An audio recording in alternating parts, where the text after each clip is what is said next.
రెండు తెలుగు రాష్ట్రాల్లో హిందూ దేవతల విగ్రహాల్ని ధ్వంసం చేసినటువంటి కల్చర్ అనేది పెరిగిపోయిందని చెప్పేసి మనం మాట్లాడుకోవాలా. సో తాజాగా గ్రేటర్ హైదరాబాద్ లోని ఓల్డ్ సిటీలో ఉన్నటువంటి ఒక ద్విముఖ ఆంజనేయ స్వామి దేవాలయం, సో అది చంద్రయాన్ గుట్టలో ఉన్నటువంటి బార్కస్ అనే ఒక ఏరియాలో ఈ ఆంజనేయ స్వామి దేవాలయం ఉందని చెప్పేసి మనకు తెలుస్తా ఉంది. సో ఆ దేవాలయంలో ఉన్నటువంటి ఆ విగ్రహం ఏదైతే ఉందో ఆ విగ్రహాన్ని కొంతమంది దుండగులైతే ఆ విగ్రహాన్ని ధ్వంసం చేసిరు. సో ఆ ధ్వంసం చేసిన తర్వాత ప్రతి ఒక్క హిందూ కార్యకర్త కావచ్చు, దాంతో పాటు ప్రతి ఒక్క హిందూ బంధువులు అక్కడికి చేరుకొని స్వామివారికి మళ్ళీ పూజాది కార్యక్రమాలు చేయడం జరిగింది. సో ఆ ఆలయానికి సంబంధించినటువంటి చరిత్ర అసలు ఏం చెప్తా ఉంది, ఎన్ని వందల సంవత్సరాలకు సంబంధించినటువంటి ఆలయ చరిత్ర అనే దాని గురించి మనతో మాట్లాడడానికైతే ఫోన్ ఇన్ లో మనతో ఉదయ్ మహారాజ్ గారు అయితే రెడీ ఉన్నారు. వారితో మాట్లాడే ప్రయత్నం చేద్దాం. ఎందుకంటే ఇట్లాంటి ఆలయాల్ని మనం ఖచ్చితంగా కాపాడుకోవాల్సిన బాధ్యత ప్రతి ఒక్క హిందూ బంధు పైన ఉంది అని చెప్పేసి మనకి చాలా ఆర్గనైజేషన్స్ లో మనం మాట్లాడుతూనే ఉన్నాము. సో ఈ ఆలయ చరిత్ర అనేది ఒక్కొక్కరు ఒక్కొక్క రకంగా చెప్తా ఉన్నారు.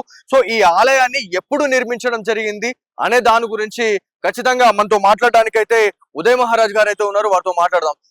స్వామి నమస్తే అండి. నమస్కారం అండి. జై శ్రీరామ్. జై శ్రీరామ్ అండి. ఏదైతే ఈ ఆలయాల ధ్వంసం అనేది చాలా తారాస్థాయికి చేరుకుంది అని చెప్పేసి మనం మాట్లాడుతా ఉన్నాం. సో ఏదైతే చంద్రయాన్ గుట్టలో ఉన్నటువంటి బార్కాస్ హనుమాన్ దేవాలయం ఏదైతే ఉందో అది ద్విముఖ ఆంజనేయ స్వామి దేవాలయం అండి. సో ఆ విగ్రహం అనేది చాలా అరుదుగా కనిపిస్తుంది అని చెప్పేసి కూడా మనం మాట్లాడుతా ఉన్నాం. సో ఆలయ చరిత్ర ఏం చెప్తా ఉంది, సో ఈ ఆలయ చరిత్ర గురించి మీ మాటల్లో మీరు ఏం చెప్తారండి? మనకు ఇప్పుడు రీసెంట్ గా జరిగిన ఆలయ ధ్వంసం, ఆంజనేయ స్వామి ఆలయ ధ్వంసము చాలా బాధాకరమైన విషయం. ఇది కేవలం హిందూ సమాజం అని చెప్తే హిందూ సమాజం కాదు కండి, యావత్ భారతదేశ ఔన్నత్యం పైన దెబ్బ కొట్టే ఒక ప్రయత్నం. సో మన అస్తిత్వం పైన దెబ్బ కొట్టిరు అని అంటారు. యావత్ అస్తిత్వం పైన భారతదేశం ఔన్నత్యం అంటే అది ఆలయాలు భారతదేశం యొక్క ఔన్నత్యాలు. ఆలయాలు ఉంటేనే మనకు ఆలయాలే విద్యా కేంద్రంగా ఉండే భారతదేశంలో. అవునండి, ఒకప్పుడు గుడులే బడులుగా ఉండే. అలాంటి ఆ గుడులు అంటే ఆ ఆలయాలు కట్టే ఒక విధానం కూడా, ఆలయాల యొక్క స్ట్రక్చర్ కావచ్చు, ఆ విగ్రహాల స్ట్రక్చర్ కావచ్చు, ఇవన్నీ ఏంటంటే మనకు మన సంస్కృతి సాంప్రదాయాల పైన సాంప్రదాయాలు వాటిపైనే దెబ్బ కొట్టారు. స్వామి ఇక్కడ ఈ ఆలయ చరిత్ర గురించి మాట్లాడుకుంటే చాలా మంది ఒక్కొక్క రకంగా చెప్తా ఉన్నారు. ఒక 100 సంవత్సరాల చరిత్ర అంటున్నారు, కొంతమంది 400 అంటున్నారు. సో ఈ ఆలయాన్ని అసలు ఎవరు నిర్మించారు, అసలు ఇంత పురాతన దేవాలయము ఈ రకంగా కావడం అనేది చాలా బాధేస్తుందని చాలా మంది హిందూ బంధువులు బాధపడతా ఉన్నారు. అవునండి. ఇప్పుడు ఈ ఆలయం కనుక తీసుకుంటే మనకు ఈ బార్కస్ ఏదైతే హనుమాన్ దేవాలయం ఉన్నదో, ఇలాంటి దేవాలయాలు మన మహారాష్ట్ర, తెలంగాణ ప్రాంతాలలో అనేకంగా ఉన్నాయి. ఈ ఆలయాల నిర్మాణం వెనకాల కొన్ని సందర్భాలు, కొన్ని కారణాలు ఉన్నాయి. ఈ ఆలయాలు 200 నుంచి 400 సంవత్సరాల చరిత్ర కలిగిన ఆలయాలు.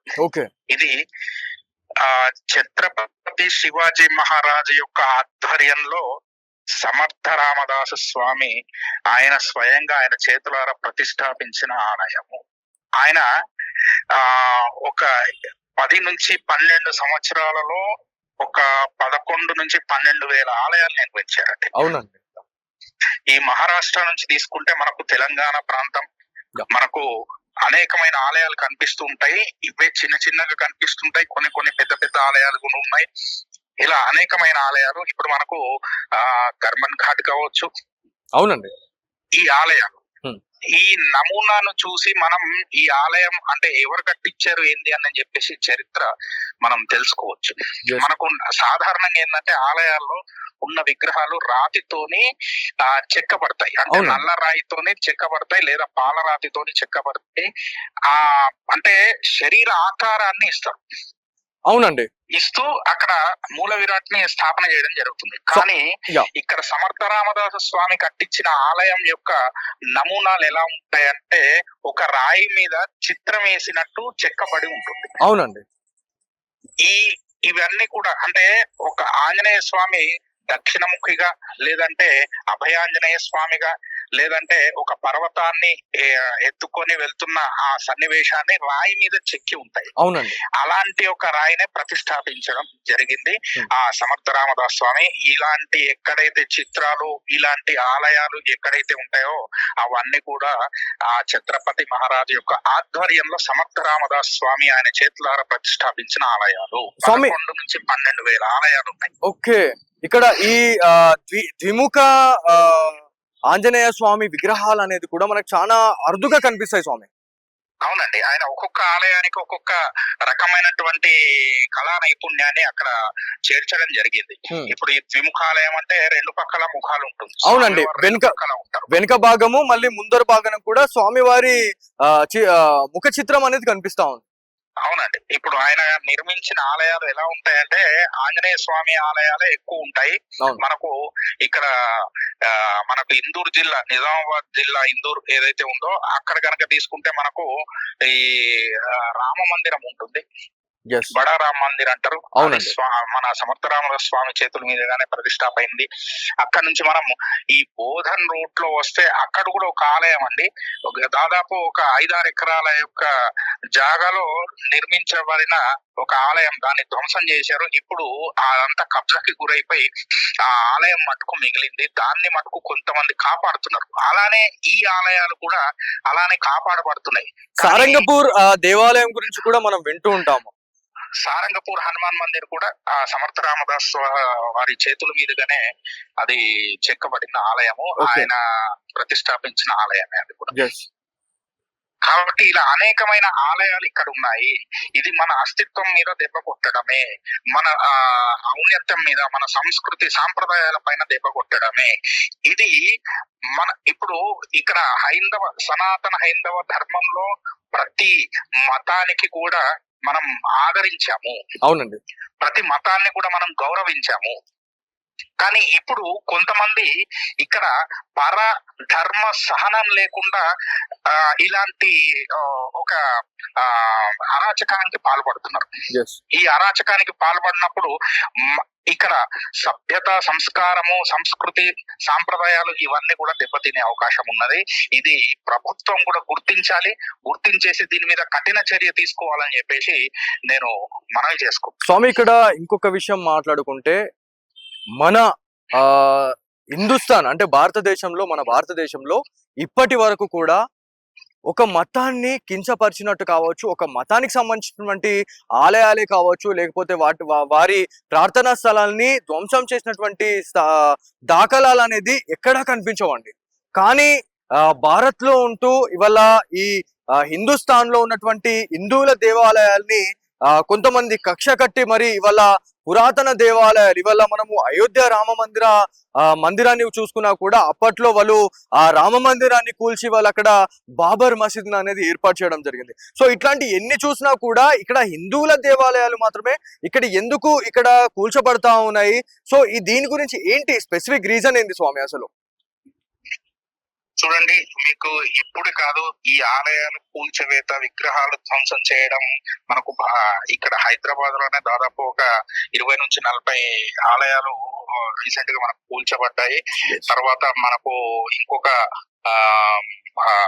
అతి దగ్గర అంటే కొంతకాలం కింద ఉన్న ఇన్ఫర్మేషన్ ఏంటంటే కొంత అమ్మవారి ఆలయం ముందు అక్కడ అరాచకం చేయడం, ఇలాంటి అన్ని చూస్తూ ఉన్నాం. ఇవి ఇప్పటివి కావు. గత 1000-1200 సంవత్సరాల నుంచి మన ఆలయాల పైన దాడులు జరుగుతున్నాయి. ఇప్పుడు మీరు భారతదేశంలో మీరు ఆలయాలు గనక చూసుకుంటే ఇప్పుడు మనకు కాశీ విశ్వనాథ ఆలయం కావచ్చు, అవునండి, జ్ఞానవాపి ఏంది ఆలయం పైనే మసీదు కట్టడం జరిగింది. చాలా మందికి ఉన్నటువంటి డౌట్ కూడా అదే అండి. ఇక్కడ ఏ పురాతన దేవాలయాన్ని చూసుకున్నా కూడా ఏదైతే ప్రసిద్ధిగాంచిన దేవాలయాన్ని ఆనుకోనే ఇక్కడ మసీదులు కావచ్చు, ఏవైతే ఇతర మతస్థులకు సంబంధించినటువంటి ప్రార్థనా స్థలాన్ని ఏర్పాటు చేసుకోవడానికి కారణం ఏముంటది అంటారు? అసలు దేని గురించి అదంతా ఏర్పాటు చేశారని అంటారు? చూడండి, మీరు ఇప్పుడు ఒక ఇల్లు కట్టుకోవాలనుకోండి, ఇల్లు కట్టుకోవాలంటే ఒక జాగా కొనుక్కుంటాం. మనం కొనుక్కొని అక్కడ బ్రహ్మాండంగా ఇల్లు కట్టుకుంటాము. పక్కనే నేను ఇంకొక జాగా కొనుక్కొని అక్కడ ఒక ఇల్లు కట్టుకుంటాను. కానీ ఇక్కడ మనకు ప్రార్థనా స్థలాల దగ్గరకు వచ్చేసరికి ఇది కేవలం అంటే ఒక మతాన్ని ఒక మతాన్ని పైకి తీసుకొచ్చి ఒక ధర్మాన్ని అణచివేత అనేది మనకు క్లియర్ గా తెలుస్తున్నది. అంటే ఆలయాల పైన దర్గాలు కట్టడం, ఆలయాల పైనే మసీదులు కట్టడం, లేదా పక్కనే కట్టడం, అంటే వేరే స్థానాలు వీళ్ళకి దొరకలేదా? వీళ్ళకి ఆలయాలే దొరికినాయా? అవునండి. అంటే వాళ్ళకి అంటే ఈ ధర్మాన్ని అణచివేయాలి, వాళ్ళ యొక్క మతాన్ని ఏంది ఈ దేశంలో స్థాపించాలి. ఇది ఒకటే వాళ్ళ యొక్క అజెండాతోని వెళ్తున్నారు. కాబట్టి ఈ ఆలయాలు కూల్చబడుతున్నాయి. దీనికి మన హిందూ సమాజం అంతా, సనాతన ధర్మాన్ని పాటించే ప్రతి ఒక్క హిందూ కూడా, ఇది రాజకీయ విషయం కాదండి, ఇది ధర్మానికి సంబంధించిన విషయం. నిన్న మనకు ఆంధ్రప్రదేశ్ ఉప ముఖ్యమంత్రి అయినటువంటి పవన్ కళ్యాణ్ గారు కూడా ఇదే మాట మాట్లాడారు. తిరుమల ఒక లడ్డు విషయంలో. అంటే ఇది ఇంకొక వర్గానికి సంబంధించి, ఒక ముస్లిం కావచ్చు, ఒక క్రిస్టియానిటీ కావచ్చు, ఒక జీసస్ కి కావచ్చు, ఒక అల్లాహ్ కావచ్చు, ఇదే జరిగి ఉంటే ఇవాళ ఇంకో రకంగా ఉండేది. అవును, చెప్పారండి స్వయంగా. కాబట్టి మనం అందరం వాళ్ళ నుంచి నేర్చుకోవాలి, మీరందరూ కూడా ఐక్యత కావాలి అనే ఒక ఉద్దేశంతో ఆయన మాట మాట్లాడడం జరిగింది. అది గుండెకి హత్తుకునే ఒక సన్నివేశం. చాలా మంది హిందువులని కదిలించింది అని చెప్పేసి కూడా మనం మాట్లాడుతా ఉన్నాం. ఇవాళ ఆంధ్రప్రదేశ్ డిప్యూటీ సీఎం పవన్ కళ్యాణ్ గారు చెప్పినటువంటి మాటలు చాలా మందికి ఇవాళ ఒక ఇన్స్పిరేషన్ గా మారినాయని చెప్పేసి కూడా చాలా మంది చెప్తా ఉన్నారండి. ఇప్పుడు మనం చూసుకున్నట్టయితే మనకు వేములవాడ ఆలయం లోపల దర్గా కావచ్చు, లేదంటే మనకు గద్వాల్ జోగులాంబ తల్లి ఒక ఆలయంలో దర్గా కావచ్చు, ఈ ఆలయాల పక్కనే నిర్మించడానికి కారణం ఏంది? కేవలం సంస్కృతి సాంప్రదాయాల పైన దెబ్బ కొట్టడమే కదండి. అంటే మత మార్పిళ్లు చేయడం, మన సనాతన ధర్మాన్ని నాశనం చేయడం, ఇది ఒకటే వాళ్ళ యొక్క ఎజెండాతోనే వెళ్తున్నారు. స్వామి, మీరు ఒక మాట మాట్లాడారు వేములవాడ దర్గా గురించి. సో వేములవాడ దర్గా గురించి కూడా, ఆ దర్గాని అక్కడ నుంచి తీసేశారు అనేది మనకి బయట వార్తలు వస్తా ఉన్నాయి. సో అది తీసేయడం అనేది ఏ రకంగా చూస్తున్నారు? యావత్ హిందూ ప్రజల గెలుపులాగానే చూసుకోవచ్చు అంటారా ఇదంతా కూడా? ఇది హిందూ ప్రజల గెలుపు కాదండి, ఇది ధర్మరక్షణ అని చెప్పాలి. ఇది గెలుపు ఓటమి కాదు, ఇది ధర్మరక్షణార్థం ఎవరైతే ఈ పనిని చేపట్టారో వారు, అంటే ఈ ధర్మాన్ని వాళ్ళు గుర్తించారు కాబట్టి ఈ పని ఈ రోజు సక్రమంగా జరిగిందని చెప్పేసి నేను గర్వపడుతున్నాను. సార్, ఇక్కడ ఫైనల్ క్వశ్చన్ ఏంటంటే, ఏవైతే ఈ ఆలయాలపై జరుగుతున్నటువంటి దాడులు, ఆలయాల్ని కూల్చేస్తా ఉన్నారు, విగ్రహాల్ని ధ్వంసం చేస్తా ఉన్నారు, ఏవైతే హిందువులపై భౌతిక దాడులకు పాల్పడుతున్నటువంటి వాళ్ళు ఎవరైతే ఉన్నారో, ఎందుకంటే వెరీ రీసెంట్లీ మనము కామారెడ్డి జిల్లాలోని బాన్స్వాడలో మనం చూసినాము. దాంతో పాటు నిర్మల్ జిల్లాలో కూడా ఒక హిందూ ఫ్యామిలీ పైన ఏదైతే కార్ పైన దాడి చేయడం జరిగింది. సో వీటన్నిటిని బేస్ చేసుకొని మీరు ఏం మెసేజ్ ఇద్దామని అనుకుంటున్నారండి? చూడండి, ఇప్పుడు మనం మొత్తం సనాతన హైందవ సమాజం అంతా నిద్ర లేవాల్సిన సమయం ఇది. ఇంకా పడుకోనే ఉంటే మీరు శాశ్వతంగా నిద్రపోతారని చెప్పేసి నేను చెప్తున్నాను. ఎందుకంటే ఇప్పుడు కూడా మీరు లేచి నా ధర్మం అని చెప్పేసి మీరు ముందు అడుగు వేయకపోతే, ఒక అడుగు ముందుకు వేయకపోతే, ఈ రోజు గుళ్ళు తర్వాత బళ్ళు మీద దాడి జరుగుతున్నది, మీ ఇళ్ల పైన కూడా దాడి జరిగే అవకాశం ఉన్నదని చెప్పేసి నేను చెప్తున్నాను. స్వామీజీ, మీరు ఒక మాట చెప్తా ఉన్నారు, ఈ ధర్మం గురించి ఖచ్చితంగా పోరాడండి, ధర్మం గురించి మీరు ప్రశ్నించండి అని చెప్పేసి మీరు చెప్తా ఉన్నారు. కానీ ఇక్కడ ఎట్ ది సేమ్ టైం ఇక్కడ ధర్మ రక్షణలో భాగంగా ఇక్కడ మన దేశాన్ని మేము రక్షించుకుందాము, మనమందరినీ మన హిందువులందరినీ మన భారతీయులందరినీ కాపాడుకోవాలనే ఒక ఉద్దేశంతోనే మనము క్వశ్చన్ చేస్తే మనని ఇలా మతోన్మాదులుగా చూస్తా ఉన్నారు కదా, మరి దీనికి ఏమంటారండి? అవునండి, ఇప్పుడు ధర్మాన్ని రక్షించండి, ప్రశ్నించండి అనేది వాయిస్ మేము గొంతు లేవదీస్తున్నప్పుడు మమ్మల్ని టార్గెట్ చేస్తున్నారు, మమ్మల్ని భయప్రాంతులను చేస్తున్నారు, మమ్మల్ని చంపేస్తామంటున్నారు, మమ్మల్ని నరికేస్తామంటున్నారు, ఇలాంటి మాటలు కూడా మాట్లాడుతున్నారు. ఇవి చూసైనా సరే మన హిందూ సమాజం అంటే ప్రశ్నిస్తేనే చంపేస్తే, నువ్వు ప్రశ్నించకపోతే ఆ ఏదైతే ఇంకొక వర్గం చేస్తున్న అరాచకం ఉన్నదో ఈ అరాచకానికి నువ్వు సమ్మతించినట్టే, ప్రశ్నించకుండా మౌనంగా ఉంటే. ఎగ్జాక్ట్లీ స్వామీజీ, ఇక్కడ మీరు చెప్తున్నటువంటి పాయింట్ ఆఫ్ వ్యూలో మనం మాట్లాడుకుంటే ప్రశ్నించడమే ఇవాళ మా తప్పైంది అని చెప్పేసి మాకు ఇవాళ చాలా బాధేస్తా ఉంది. ఎందుకంటే మమ్మల్ని మతోన్మాదులుగా చిత్రీకరించడం జరిగింది కొంతమంది. ఎందుకంటే ఇక్కడ ఏం జరుగుతా ఉంది, అసలు మీరు ఎక్కడి వాళ్ళు, ఎక్కడి నుంచి వచ్చారు, కనీసం మీ ఐడెంటిటీ కార్డ్ చూపించండి అని చెప్పేసి అన్నందుకు ఇవాళ మా పైన మతోన్మాదులు అనే ఒక ముద్రను వేయడం జరిగింది. మీరేమంటున్నారంటే మీరు క్వశ్చన్ చేయండి, ధర్మరక్షణలో మీరు కూడా భాగస్వామ్యం కండి అని మీరు చెప్తా ఉన్నారు. సో ఇది క్వశ్చన్ చేసే వాళ్ళందరికీ కూడా చాలా ఇబ్బందికరమైనటువంటి విషయంగా కనిపిస్తా ఉంది. మీరేం చెప్తారండి? చూడండి, ఇప్పుడు ఈ రోజు యావత్ భారతదేశం అంతా చూస్తున్నది ఏం జరుగుతున్నది, ఎక్కడెక్కడ ఏమేమి అరాచకాలు జరుగుతున్నాయి, ఎవరు తప్పిదము, ఎవరు దీన్ని సమర్థిస్తున్నారు, ఎవరు సమర్థిస్తలేరు అని చెప్పేసి యావత్ భారతదేశం అంతా చూస్తున్నది. ఇలాంటి విషయాలన్నిటిని నేను ప్రజలకి ఒకటే చెప్పదలుచుకున్నాను. మన ఛత్రపతి శివాజీ మహారాజ్ తక్కువ వయసులో తక్కువ సైన్యంతోనే అతి భారీ అక్రమ ఏదైతే అరాచక సైన్యాన్ని ఎలా అయితే ఎదిరించారో మనం కూడా అలానే తక్కువ ఉండొచ్చు, కానీ మన బలం అన్నది మన దైవమే, మన బలమే మన దైవము. కాబట్టి మీరు ఒక అడుగు ముందుకు వేసి ధర్మం కోసం నిలబడేవాడే హిందువు, ధర్మం కోసం పోరాడేవాడే హిందువు. అది కాకుండా మౌనంగా ఉండి నాకెందుకులే అనేవాడు హిందువు కాదు. అంటే నువ్వు ఆ ఎదుటి యొక్క వర్గానికి సంబంధించిన మతోన్మాదాన్ని నువ్వు స్వీకరిస్తున్నట్టే. అంటే ప్రశ్నించడం అనేది తప్పు కాదు. ప్రశ్నించడం ఎక్కడ తప్పు కాదండి. మనకు భగవద్గీతలో కృష్ణ పరమాత్మ చెప్తున్నాడు, మనకు అనేక గ్రంథాలు ఉన్నాయి, అనేక శాస్త్రాలు ఉన్నాయి. ఇవన్నీ కూడా ఏంటంటే ప్రశ్నించమని చెప్పేసి అడుగుతున్నాయి. ఇప్పుడు నా దగ్గరికి మంది వస్తూ ఉంటారు ఏదో సమస్య తీసుకొని, నేను వాళ్ళకు ఒకటే అంటాను, ఏదైతే ఇక్కడ మీ సమస్యని తీర్చడానికి ఏదైతే చెప్పబడుతుందో అది గుడ్డిగా నమ్మి వెళ్ళిపోకండి, మీరు ప్రశ్నించండి. ఇది ఎందుకు ఇట్లా అయింది అని చెప్పి ప్రశ్నించండి. ప్రశ్నించినప్పుడు మీరు బలపడతారు, అవతల వర్గం అన్నది బలహీన పడుతుంది. కాబట్టి ప్రశ్నించడం మొదలు పెట్టండి. ప్రతి ఒక్క హిందూ ఈరోజు ప్రశ్నించాలి. ఖచ్చితంగా థ్యాంక్ యూ అండి, చాలా మంచి ఇన్ఫర్మేషన్ ఇచ్చారు. ఎందుకంటే చంద్రయాన్ గుట్టలో ఉన్నటువంటి ఏదైతే ద్విముఖ ఆంజనేయ స్వామి దేవాలయ చరిత్ర గురించి చాలా మందికి తెలియదు.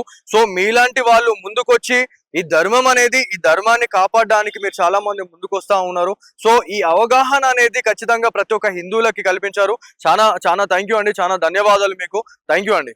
జై శ్రీరామ్. సో ఇదండి మొత్తానికి ఏదైతే ద్విముఖ ఆంజనేయ స్వామి దేవాలయంపై జరిగినటువంటి దాడి ఏదైతే ఉందో యావత్ హిందువులపై జరిగినటువంటి దాడిగా పరిగణించాలా, హిందూ ధర్మంపై జరిగినటువంటి దాడిగా ఖండించాలా, పరిగణించాలా అని చెప్పేసి వాళ్ళ స్వామీజీలు అయితే వాళ్ళ పిలుపునిస్తున్న పరిస్థితి ఉంది. ఖచ్చితంగా రానున్న రోజుల్లో ఏవైతే ధర్మరక్షణలో భాగంగా ఎన్నో రకాలైనటువంటి విషయాల్లో కూడా హిందువులంతా ఏకం అవ్వాలా. ఎందుకంటే ఇవాళ నిన్న ఒక వీడియో మనం చూడడం జరిగింది. ఆంధ్రప్రదేశ్ డిప్యూటీ సీఎం అయినటువంటి పవన్ కళ్యాణ్ గారు కూడా ఒక చాలా మంచి మెసేజ్ ఇచ్చారు. సో ఏదైతే ఒక ధర్మాన్ని కాపాడుకోవడానికి ఖచ్చితంగా మనము క్వశ్చన్ చేయాల్సిందే. సో చాలా రకాలైనటువంటి విషయాల గురించి హిందువులను ఇవాళ మేల్కొల్పారు పవన్ కళ్యాణ్ గారు అని చెప్పేసి మనం మాట్లాడుతా ఉన్నాం. సో ఏది ఏమైనప్పటికీ హిందువులలో ఖచ్చితంగా చైతన్యం రావాలా. దాంతో పాటు హిందూ దేవాలయాలకు సంబంధించినటువంటి పరిరక్షణలో ప్రతి ఒక్కరు కూడా భాగస్వామ్యమై ఉండాలని చెప్పేసి ఇవాళ స్వామీజీలు కూడా పిలుపునిస్తున్నటువంటి పరిస్థితి ఉంది. సో ఇది వెరటి స్పెషల్ స్టోరీ.